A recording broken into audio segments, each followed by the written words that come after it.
G'day everyone and welcome to our footy feed for this Tuesday. Well, the pressure continues to mount on Brisbane Lions coach Michael Voss after the club slumped to a 2-5 start to the season. But Voss insists he won't be distracted by the naysayers. Jackie Reid has the story.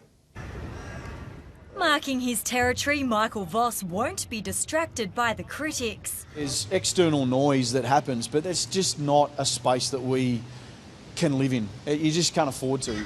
He's not the only target. Lions captain Jonathan Brown is also in the gun, and Voss says it's unfair. When you've been a great player like Brownie, and he has been a great, we come to expect a certain standard from him. And if he's not taking his 12 marks and kicking 4 goals and having a physical presence on the game, then we tend to benchmark that off him. But for us, we've said at nauseum that we can't afford to be relying on him. Brown had 6 possessions and 2 goals against West Coast on Saturday, but Voss insists those numbers are deceiving.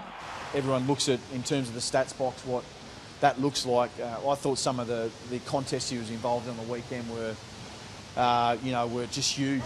Brent Staker is almost out of the football wilderness, a chance to play against the Bombers this week after 2 years of knee issues. So he's fit enough, he's healthy enough. We've just been waiting for that moment where the physical and mental part aligns, and he's feeling a lot more sure about himself and what he can do. Jackie Reid, AFL.com.au.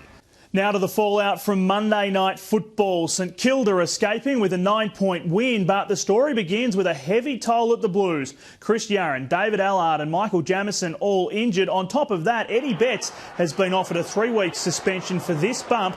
Young Saints Nathan Wright off for scans on a suspected broken jaw. Now, Jared Waite is expected to return after copping a spray from his coach for being suspended for the game.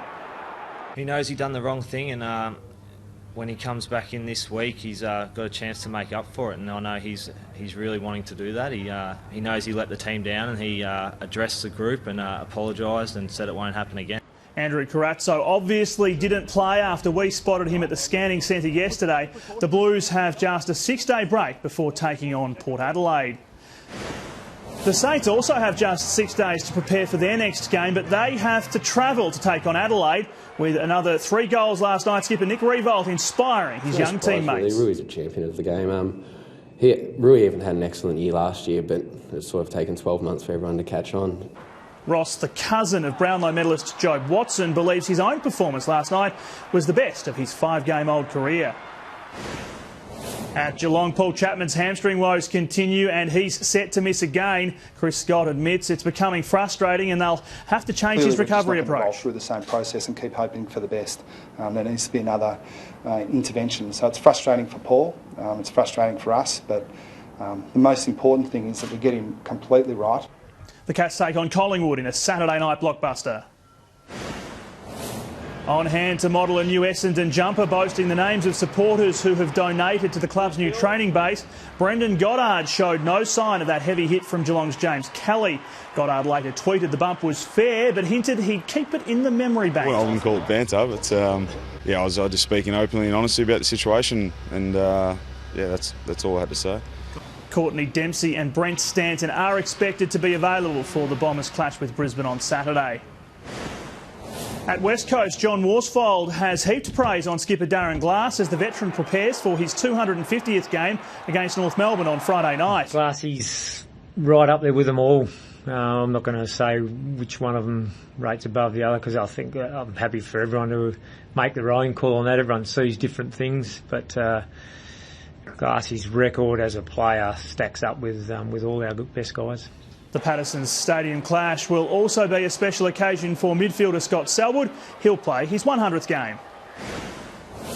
Brad Scott is still expected to coach the Kangaroos on Friday night despite calling in sick for training today. His 3 assistants face the cameras, putting on a united front. Oh, well, that's why the 3 of us are here, because when one of us goes down, there's another 3 guys to step into the void. So, we're comfortable that any one of the 3 of us could step in. Captain Andrew Swallow will make the trip to Perth. The club pretty confident he'll be right to take on the Eagles. And just before we go, some late-breaking news from our Sydney reporter James Dampney on afl.com.au. The Swans have made an official complaint to the AFL over fan abuse allegedly directed at Adam Goods during Saturday night's grand final rematch with Hawthorn. More of that online. That is our footy feed for this Tuesday. I'm Matt Thompson. See you soon.